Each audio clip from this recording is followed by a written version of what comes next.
My name is Chuck Layton. I was born in St. Louis, Missouri on the 6th day of November in 1928. So in a very few days, I will be 86. And decided when I was 82, because I never spoke of my past to the kids or my wife or anybody else, until I volunteered for Meals on Wheels 5 years ago now. And I deliver Meals on Wheels if there's an opening, or do other things for Meals on Wheels every day, and have for over 5 years. It's gratifying in some respects, but I'm older than most of the people I deliver to. And that kind of gets you just kind of wonder about it. But it necessarily isn't age. It's the capacity to be able to make a meal for yourself, or or if you're incapacitated and you can't do that, then you can become a candidate for Meals on Wheels.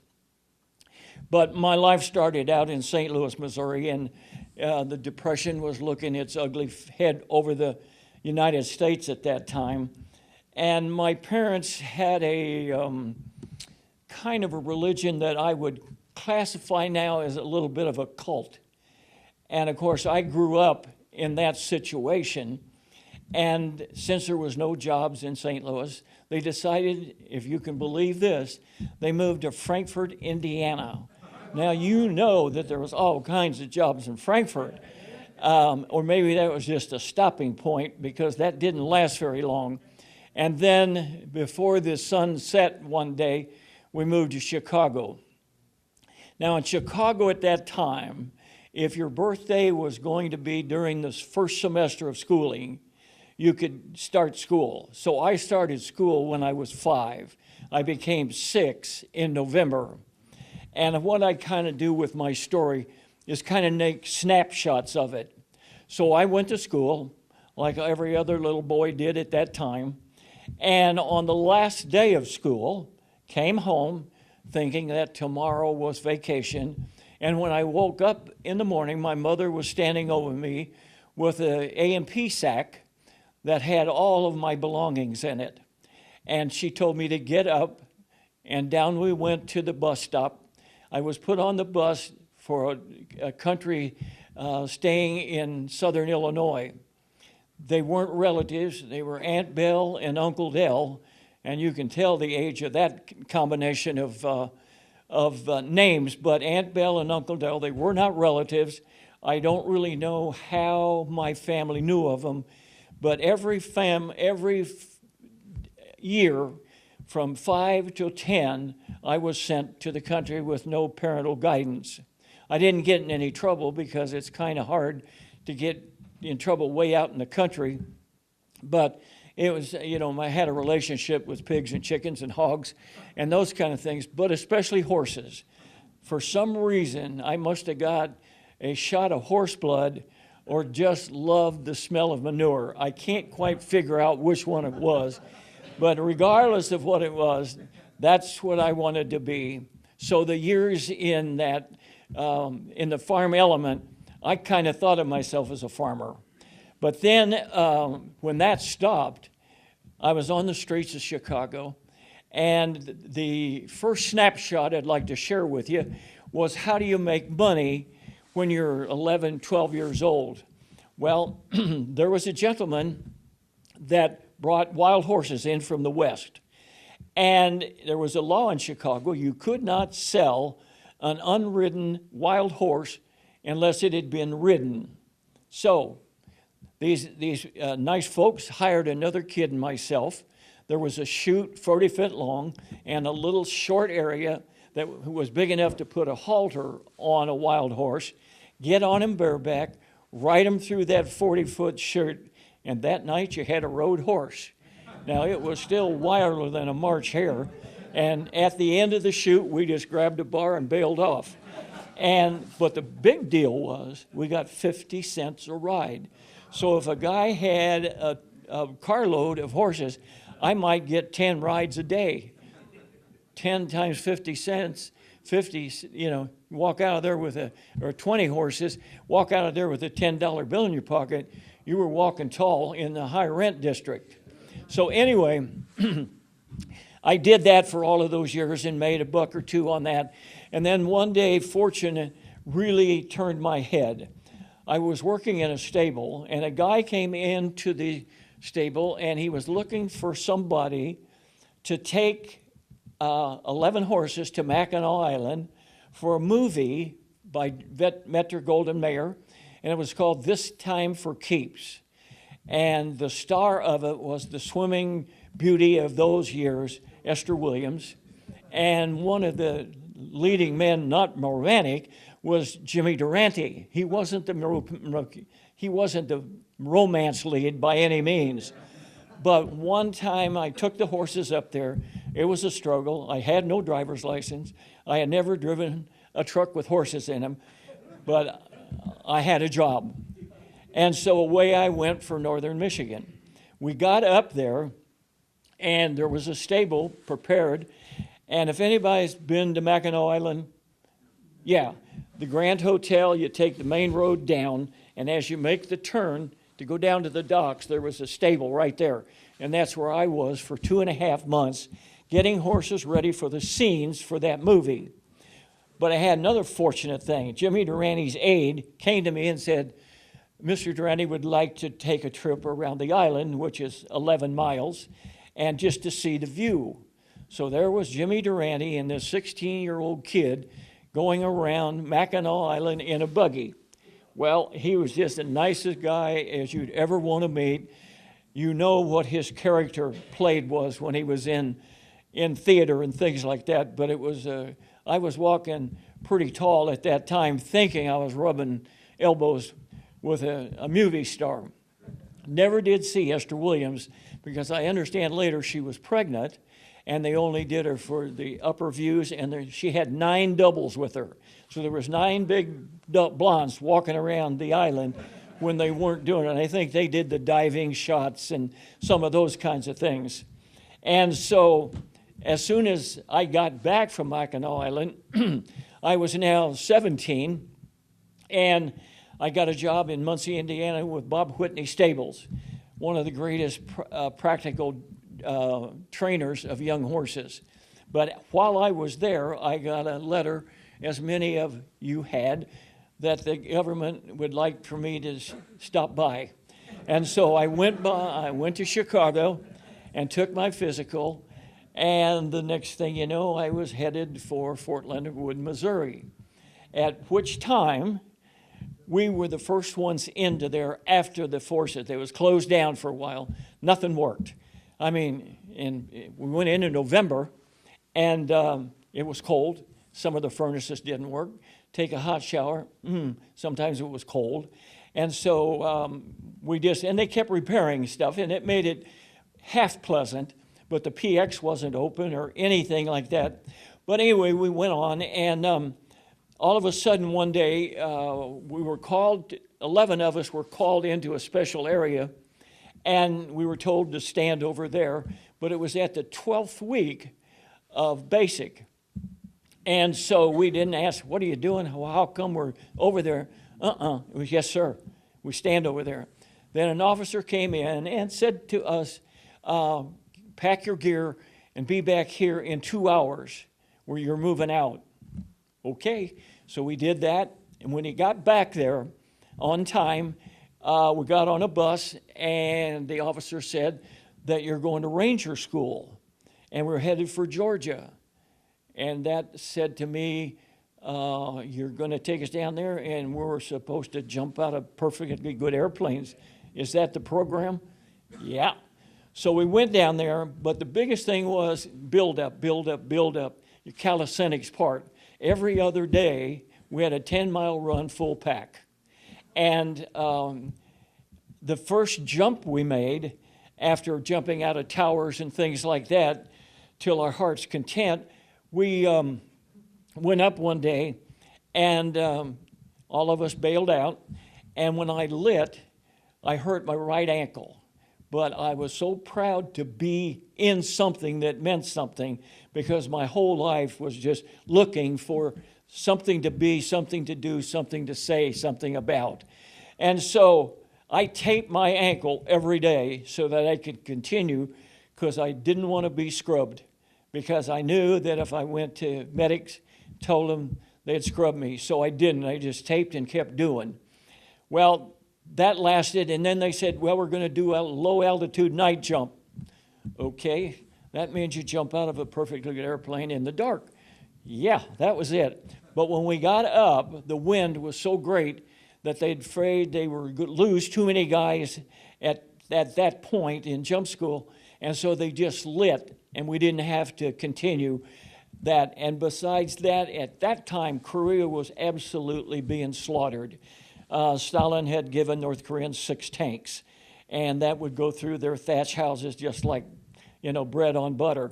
And so the thing about it is, we were then transferred to them to Fort Polk, Louisiana. Has anybody had the displeasure of being in Fort Polk? You were in Fort Polk? Oh, I see, okay. Well, it's not the nicest place to go unless you like swamps and snakes. And there was a group coming out of Florida gonna bivouac at Fort Polk, headed for Texas, I believe. And they came in, and their shelter halves, they put them together, they had to sleep on the ground. We were in barracks. And one of the guys thought at night he had felt something crawling on him. And so he opened his sleeping bag and he reached out, and what he described it as, it was a big furry spider about the size of your hand. And so he closed that sleeping bag up, and I don't know whether he got any rest or not, but I doubt if there would be much, if any. So anyway, it comes the morning, and he didn't make the feel of any of these things, and lo and behold, he found out the spiders come out looking for a warmer situation than the ground, and they crawl on people, and then as sun breaks in the morning, they go back into the ground. So I never saw any of those things, but that guy, he was white as a sheet and his eyes were this big. He just couldn't imagine. But anyway, we did what we had to do in Fort Polk, and then came graduation day, and they said we were now Army Rangers. Well, I didn't feel a whole lot different, but I did feel like I was in pretty good shape, because you run 10 miles that many times and carry full pack. You do build yourself up to a pretty good shape. And so they gave us a 10-day delay en route. Well, that meant I had to go back to Chicago and to the loving family that I had been away from during basic. And when I went back, there was no interest in hearing where I had been and where I projected to be going. And so when I would talk to them about it, it would just change the subject. And so on the 10th day, without the dinners around the dinner table and the conversation you would have with parents, and I've written all of that in the book because it got a little monotonous to think that anybody would treat somebody like that, especially when you knew, because that was the only conflict going, that yes, where you were headed, they might lose a son or a sister might lose a brother. But irregardless of that, I went to the train station, and nobody went with me, and it was packed with people, mothers, fathers, grandmothers, grandfathers, girlfriends, boyfriends, whatever it was there. It was just packed. And so I just found an out-of-the-way place and stood there waiting for the train to come in, and eventually it did. And we all got on, and away we went across the plains to Washington. And the train ride was pleasant, but I was upset from the standpoint of seeing all the people there with their kids and not having a single person there for me wore on you a little bit. Now, we were well-trained and expected as bad as conditioning as we could get, but as we pulled into Washington State, I had to force it out of my mind because I knew what was going to happen, and you hear the reports about Korea, and you knew that they were just being kicked right and left, the South Koreans, and so you just had to discharge that from your mind and think about what you were going to do and how you were going to handle yourself. Well, I had been pretty much on my own during my adolescent years and almost the same in the high school years, but it was different. And you pick up on that as a kid, not knowing what you're missing, but knowing something's different. And so anyway, we got over there and we got off the train. And of all of you that have been so many places, you know that you line up for checks on your abilities and things like that. Well, I got to my shot record, and an officer said, "Soldier, your shot record's messed up." And I begged and pleaded, and I would have got on my knees and cried if I could have. But they gave me 11 shots at one time. And that wasn't with the gun, that was with the needle. Then they said, okay, you can go to bed. So that was grateful. Had all of our gear, wasn't feeling too bad. But when I woke up at 2 a.m., when they snapped on the lights and hollered, "Saddle up," I couldn't move my arms. And there wasn't anybody to say, "Hey, could you help me?" So you just had to do what you had to do. So anyway, we did it, got on trucks, took us down to a ship. And I'm saying ship. Is there many Navy guys here? Okay, sometimes I say boat. And let me tell you something. When I say boat, because I've talked in front of the Navy Club here in Indianapolis, and I want to tell you something. They want to string you up if you say boat. So I try to practice saying ship. So anyway, we got on this ship, and it was nice. You went to D deck, had to wear a life jacket, and we went up on deck once we got kind of settled, and the Army band was there. And so we started to move off from the dock, and the Army played the best voyage song I have ever heard. "So long, it's been good to know you." And I'm looking, I'm saying, maybe that guy leading that band knows something that we don't know. But I guess that was what they did. However, it wasn't appreciated a great deal. So away we went out into Puget Sound. Well, we had a sheet of things that you're kind of to look out for, but on the third day they were going to tell us about getting off the ship if something bad happened. And so we were out there, and all of a sudden this ship that we were on hit a tanker. It made the newspapers in Chicago, and I've had people to ask me what was the name of the ship, and I looked it up in the library because I wanted to include it in my book, but since there was no loss of life, they never recorded it. So we just hit a tanker, but D-deck, life vest, they came on the loudspeaker and say, "Well, prepare to abandon ship." Prepare to abandon ship. To a soldier, that means get the heck off. So up we're going. The guy before me, monkey see, monkey do. Over the side he went. I'm right behind him, vaulted over the side. And about 10 minutes later, I think, we hit the water, and it was cold as heck. And I learned a new vocabulary that night. As we were crawling back up the ropes, the Navy guys were saying things to us that I had never heard expletives put in such a beautiful way. But I realized that we'd done something wrong. I know that. So anyway, we all got up, and after we I'm going to clean this up, a behind chewing, you might add.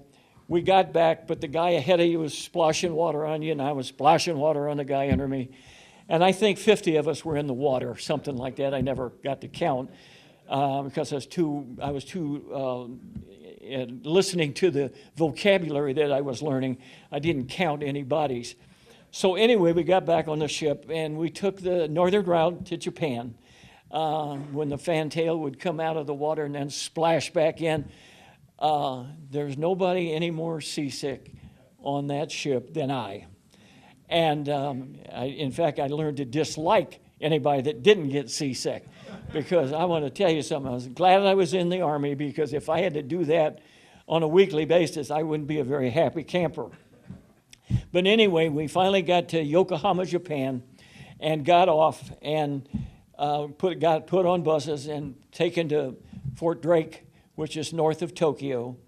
And we got a night's sleep that night, except they gave us a big quinine pill, and our canteens were empty. And they say, take this will keep you from getting malaria. And if anybody's ever tasted quinine, I can vouch for this. There's a man shaking his head. It is the nastiest tasting pill that you can ever imagine. So anyway, you finally got it down, and you thought you were going to get ill again. But anyway, we did it. And the next morning, we got up fairly rested, and they went down and put us on a Japanese Pullman train. Now, they make trains for their folks that are about like this, and I was 6'1", 190 pounds. We didn't fit too well in that Japanese Pullman train. The restrooms were different. You had to hang on to something and then play bombardier. And so there was a bunch of stuff that we just weren't quite savvy to. But anyway, we did it, and we got down to Sasebo, Japan.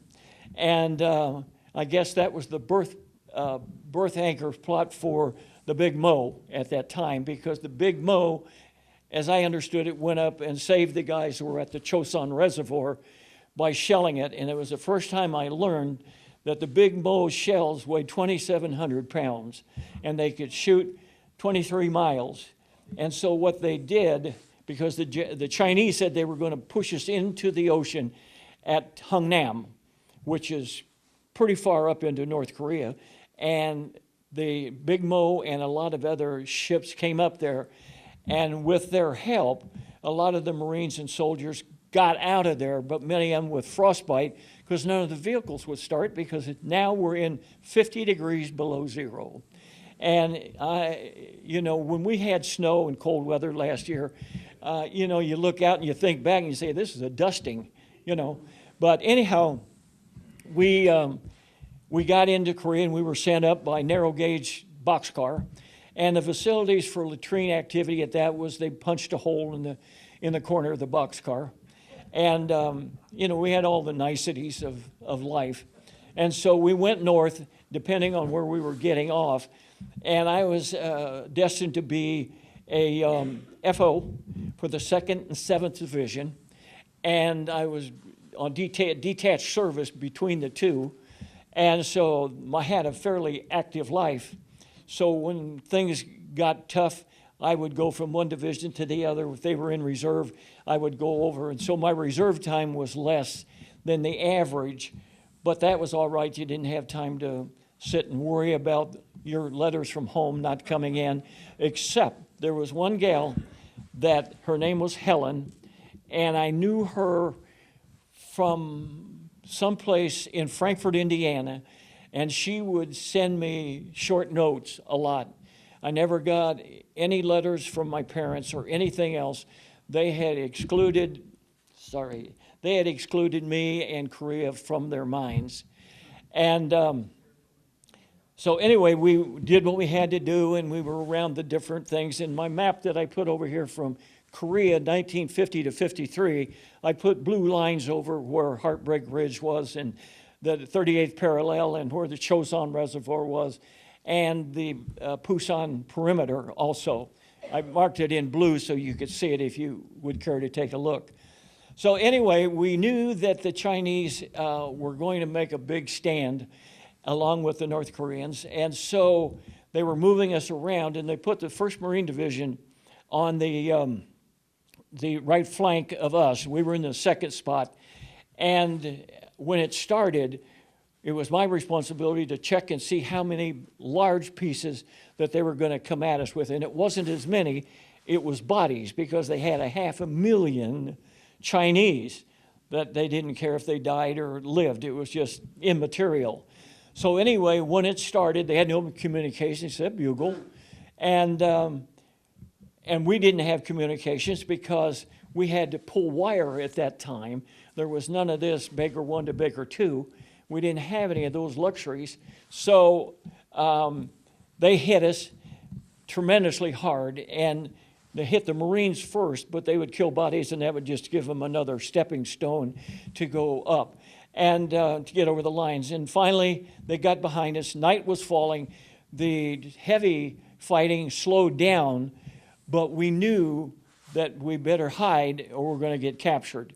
And so I hid in the craggy mountains that night, and not knowing what was going to happen the next day.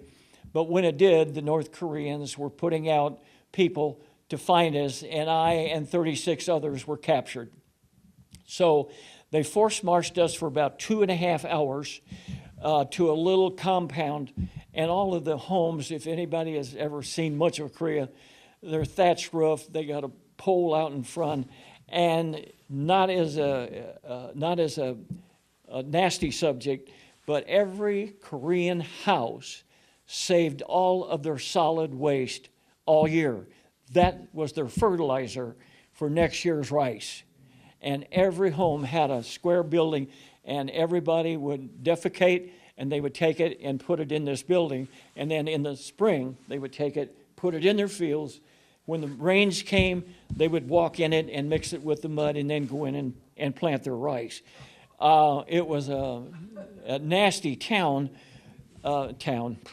nasty country, because the vermin, mosquitoes were so big they flew in squadrons. And, I was taking a shower along a river one time, and they must have flown over, and the bombardier must have said, "Oh, we got a big white one here." And down they went. And I tell you what, I couldn't hardly sit down for a number of days, because the welding on your backside and itching just drives you nuts. Don't practice it and never try it. But anyway, they took us to this hooch, and they put all 37 of us in one hooch, which is about 18 by 36, 50 below zero, no heat, no blankets, nothing. And so they put us in this hooch. We could either all lay down, or we could all either stand up, but none of us could just sit down, because there wasn't square footage enough in that area. So we did what we had to do, and one time they took great delight into taking us out and beating us individually. And one day they took us out. They took my shoes off, and 3 of them held me, and they took a bamboo rod and they hit my feet about 25 times. They swelled up round, and then they made me walk back into the hooch, which was almost impossible. You did it, or they'd just keep thumping on you until you got in. And it was so bad that I cannot walk barefooted this day. And what happened when the kids were at a certain age, they like to go barefoot, I wouldn't let them, because I figured if my feet hurt that bad, their feet will hurt. It was just one of those things that's locked in, and I was wrong, and the kids didn't like me very well, because everybody else in the neighborhood was running barefoot. But I had this terrible feeling. And then another time, they found a can of what I think they thought was napalm. And they tied me to a post in the hooch, and 3 of them came in and started putting this stuff all over my hands. They had me tied to it was really a tree, but it was holding the roof up.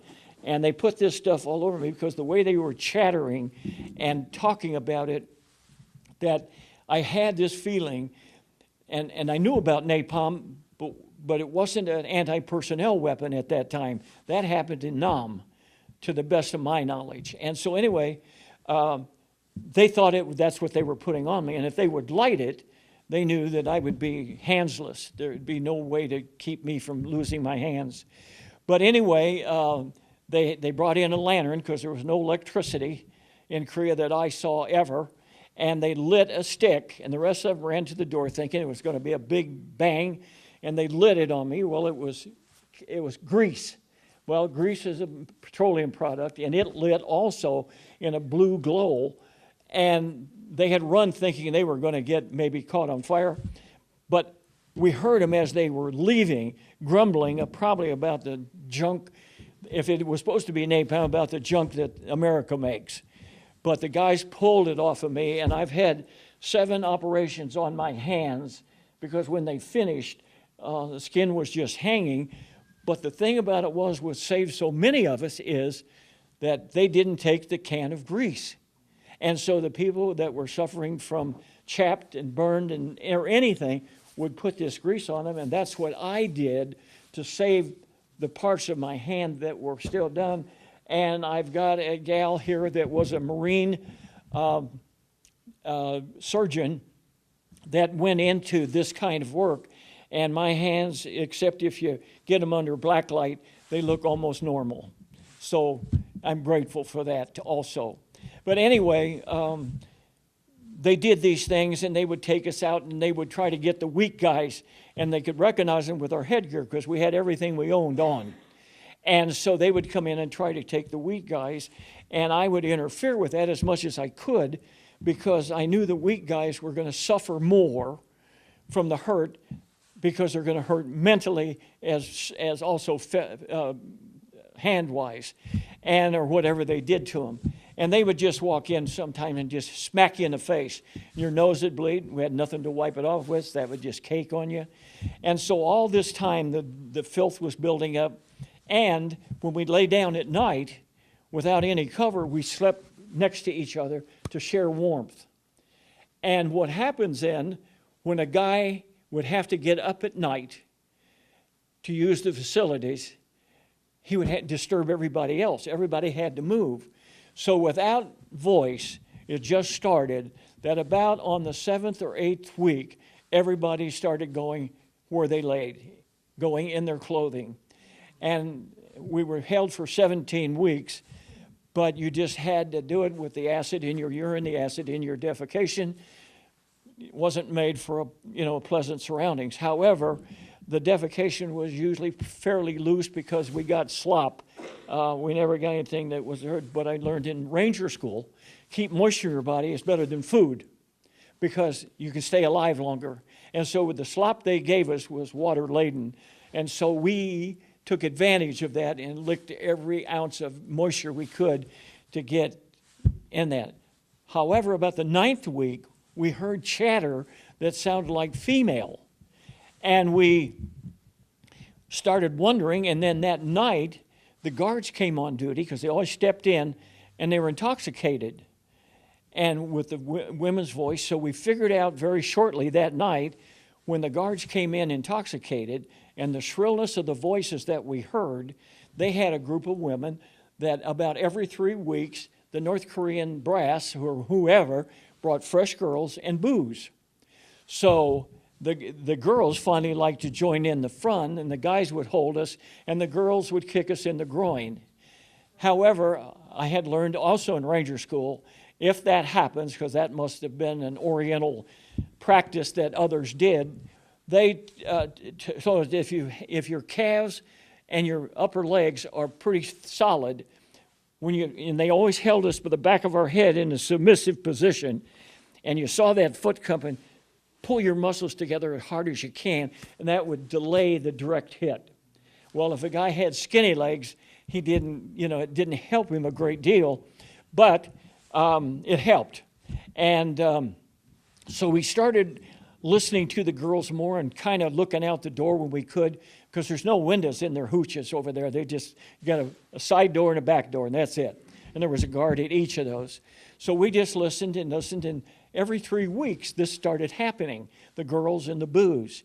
And so we decided that on the 18th week, hoping that the climate would be warmer, hoping that the snow would be less deep, that we would try to overtake the guards, knowing that they would be intoxicated, and making a break for it. We could hear artillery in the distance. We could hear it fire, but we couldn't hear it land. So that said to us that was probably our group firing someplace behind us into North Korea. So we kept looking and getting in our mind which way we should go if our action was to take place. So this kept going on and kept going on. We got to the 12th week, everything was the same. Got to the 15th week, everything was the same. And we said, okay, on the 18th week, regardless of what happens, we're going to make a break. And what did they do? They brought the girls and booze in on the 17th week.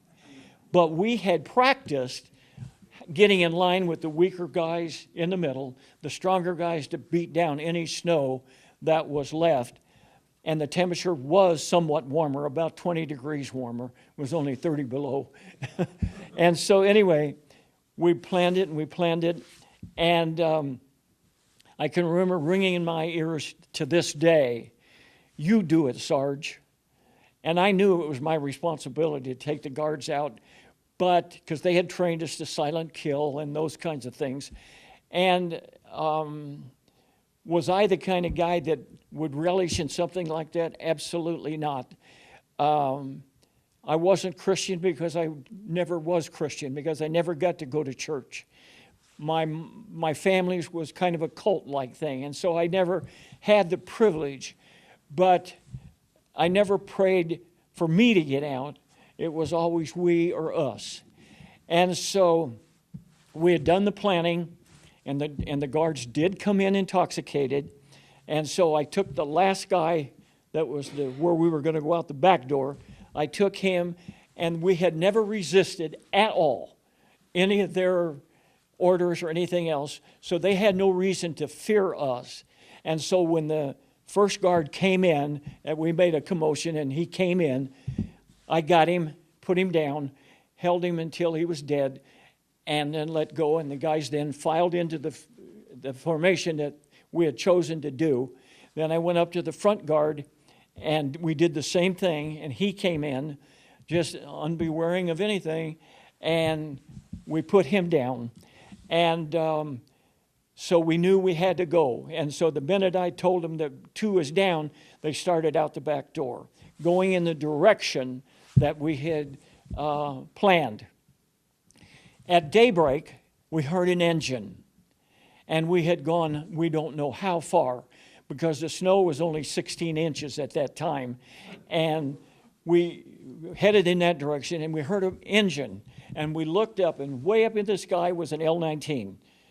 And they called them the bird dogs. And they did that because they could watch ground movement. They could call in artillery from that height and things like that, because it was so mountainous, so rocky, you had to have air above you. But they kept getting lower and lower and lower. And finally, they caught on that we were prisoners and waving to them. And one bank, and then he gave us a directional flyover, so we adjusted the way we should go. And then about an hour and a half to 2 hours later, I don't think they had radio, but I think he might have gone and landed someplace and said there's a group coming in, and they sent a squad out to meet us and bring us in to what we think is a battalion headquarters at that time. And so they started taking the ones that needed medical help and the ones that needed cleanup help to different things. But the place that you could get a shower was 6 miles away, because in those days you had to be along a body of water to suck it out, to go through the heaters, to dump it in a tent. And then with the hot water coming in, you had an ice castle, because the tent would become covered with ice, held up well, but everything else, but you could go in there and take a shower. And we needed it and hadn't shaved, and we were a mess, without any question. So they took some of us to medics, they took some of us, and they told me that the guys told him that I had been the one that took the guards out. And they sent me to Japan, for what reason, I don't know, and gave me a 5-day R&R, sitting in a room by myself, wondering what the heck the other guys are doing. Why am I over here? I just, I have a lot of respect for the service, because they move man and machines all over, and, terrific. But you just don't know exactly what the cause is, because I was only a sergeant. I never got to see the big picture. So I only knew that we got a fire at such and such a time, and boom, boom, boom, and things. So anyway, finally, they said, and then I came back from R&R, and I stayed around, and I thought they were going to reassign me someplace, and they did not. And in 20 days, they told me I was going to be discharged, and that surprised me also. So anyway, then I had to take the north route back to the States with the ups and downs, but I didn't get sick this time. Yeah, that was a blessing. And so we came back, and when I got into the Seattle area, I tried to call my parents just to tell them I was alive, but there was no answer. And come to find out, they had moved with no address or no telephone numbers. And so we came back to Chicago and taken to Fort Sheridan in Illinois. And so we were there a few days, and I could get off base. So I took a train to South Chicago and went to where I had gone from. And my parents had moved, and nobody knew except there was a lady on the second floor, a Jewish lady whose husband owned a kosher delicatessen, and so knew a lot of the happenings around the neighborhood. And she said, I think they moved to 73rd and Maryland Avenue. So I got in a cab and went to 73rd and Maryland Avenue and sat on my duffel bag. And about 4 hours later, my mother and my sister came around the corner a block away, and there was no great running down and grabbing me and hugging me. That just didn't happen. They welcomed me, and so I guess I'm going into an apartment I've never been in, so I guess I was home, if that's what you want to call it. But on the second day, my dad and my sister had gone to work, and my mother said she wanted to talk to me. And I said, okay. And she came out, and she took a letter from someplace, wherever it was, and she handed it to me. She said, what's this all about? And I opened it, and I knew what it was going to be. It was a notification from the Department of Army that their son, Charles E. Layton, was missing in action. And she had never even opened it because it went against their psyche. So she started questioning me. And it took us 2 weeks to write it in the book because it was that delicate, I guess I'd have to say, for me, because I had never had it happen, but I'm over that delicacy. And so my mother started questioning me, and they said, well, if you were a prisoner, how'd you get out? And I said, well, we escaped. Well, how'd you do this? And how did you do that? How did you get here? And I went through it, and she said, well, you said you had to do something with the guards. What did you do with them? Well, I knew at that moment that I was in a vice. And so I figured there was no use, trying to make up some story. And she said, did you? I said, we had to kill them. And she just looked at me stone cold, and she said, did you have any part in that? And yes, I said I had a major part in it. She turned and looked at me like I would look at that wall. And she said, there is no room in this house for a killer. Pack and leave. So, what can you do? You get thrown out of Korea, that was a blessing. You get thrown out of home, it's not a blessing. So anyway, I did. And when I got back to Sheridan, I dumped my stuff that she had thrown in and I had thrown in. And there was a little pot about so big that you buy in a 10-cent store. It had a little flour in it. And I think I bought that from my mom when I was 7 or 8, money I had earned off of the street. And that was in the bag. And so I knew right then that was the final blow. So I went to the phone and I called this gal, Helen, who was now living in Indiana. And I said, could I come and stay with you? Because I'm going to be discharged soon. Could I come and stay with you for a while? And she said, yes. And so I went to Indiana and stayed with her and got acclimated, to being free. And, problem is I was so filthy. I started taking 3 showers a day, and I was taking out the oil out of my skin, and I was itching. Couldn't figure out why, But when you take too many showers, it's not good. But I was so filthy I couldn't stop myself, but I finally did, of course. And that's kind of the story. All the in-between stuff is in the book. Some of the book, of each book sold, goes to the Wounded Warriors. And sometimes on the magnets for the magnets, I have it there for each branch of the services. Some of that either goes to Wounded Warriors or DAV.